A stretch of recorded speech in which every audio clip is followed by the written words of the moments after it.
Public service టెలికాస్టింగ్లో దూరదర్శన్ని అప్పటి భారత రాష్ట్రపతి శ్రీ రాజేంద్ర ప్రసాద్ సెప్టెంబర్ 15, 1959న మొదటి ప్రసారాన్ని ప్రారంభించారు. సైట్ ఉపగ్రహ టెలివిజన్ ప్రాజెక్ట్ను 1975లో భారతదేశంలో నాసా మరియు ఇస్రో సంయుక్తంగా రూపొందించాయి.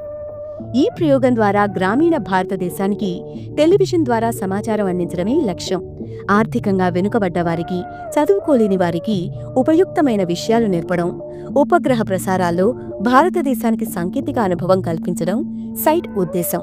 ఈ ప్రయోగం 1975 ఆగస్టు 1 నుంచి 1976 జూలై 31 వరకు సరిగ్గా ఒక సంవత్సరం కొనసాగింది. 65లో దూరదర్శన్ దేశ రాజధాని న్యూఢిల్లీ నుండి సాధారణ సేవా ప్రసారంగా ప్రారంభించింది. 72 నాటికి ముంబై, అమృత్సర్లకు, 75 నాటికి ఆంధ్రప్రదేశ్, బీహార్, కర్ణాటక, మధ్యప్రదేశ్, ఒడిశా, రాజస్థాన్ రాష్ట్రాల్లో 20 జిల్లాల్లోని 2400కి పైగా గ్రామాలను కవర్ చేసింది. 75 వరకు దూరదర్శన్ ఆల్ ఇండియా రేడియోలో భాగంగా ఉంది. ప్రోగ్రాంలను ఆకాశవాణి రూపొందించగా వాటిని నాసా వారి ATS-6 ఉపగ్రహం ద్వారా ప్రసారం చేశారు. ఏప్రిల్ 1, 1976న దూరదర్శన్ సమాచార ప్రసార మంత్రిత్వ శాఖలో ప్రత్యేక విభాగంగా రూపాంతరం చెంది ప్రసార భారతి పరిధిలోకి వచ్చింది. నేషనల్ ఇన్స్టిట్యూట్ ఆఫ్ డిజైన్ పూర్వ విద్యార్థి అయిన దేబశిష్ భట్టాచార్య DDIను యిన్ అండ్ యాంగ్ ఆధారంగా 70లలో రూపొందించారు. అప్పటి ప్రధానమంత్రి ఇందిరాగాంధీ ఈ లోగోను ఎంచుకున్నారు. మొదట్లో సత్యం శివం సుందరం అనే ట్యాగ్లైన్ ఉండేది. దూరదర్శన్ సిగ్నేచర్ ట్యూన్ను పండిట్ రవిశంకర్, ఉస్తాద్ అలీ అహ్మద్ హుస్సేన్ ఖాన్ స్వరపరిచారు. మొదటిసారి 1976 ఏప్రిల్ 1న ప్రసారమయ్యింది.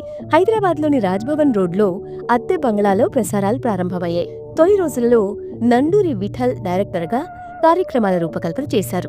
1963లో చేరిన Vaddali Apparao Doordarshan programme executive, assistant director, director హోదాలు నిర్వహించారు. దూరదర్శన్ డైరెక్టర్ జనరల్ కార్యాలయంలో పనిచేసిన ఆంధ్రులలో దేవళ్ల బాలకృష్ణ, HN పాత్రో, వేదుల కృష్ణశాస్త్రి, విమలా మిట్టల్ ప్రముఖులు. ఆర్ వెంకటేశ్వర్లు గారు ఫీల్డ్ పబ్లిసిటీ ఆఫీసర్గా గుంటూరులో ఒక దశాబ్ది పనిచేసి తిరునల్వేలి, వరంగల్ రేడియో స్టేషన్ డైరెక్టర్గా సేవలు అందించి ఆపై హైదరాబాద్ దూరదర్శన్ కేంద్ర పదవీ బాధ్యతలు స్వీకరించారు. దూరదర్శన్ వార్తా విభాగం ప్రారంభమైన తర్వాత శాంతి స్వరూప్ ఎంపికయ్యారు. తన ప్రత్యేక బాణిలో వార్తలు చదివి తెలుగు ప్రేక్షకులకు పరిచితులయ్యారు. ఓలేటి పార్వతీశం ఆకాశవాణి కడప కేంద్రంలో 1978లో చేరి దూరదర్శన్ బదిలీ మీద సాహిత్య కార్యక్రమాల రూపకల్పనలో పాండిత్యంతో పాటు ప్రెజెంటేషన్లో తన ప్రత్యేకతను చాటుకున్నారు.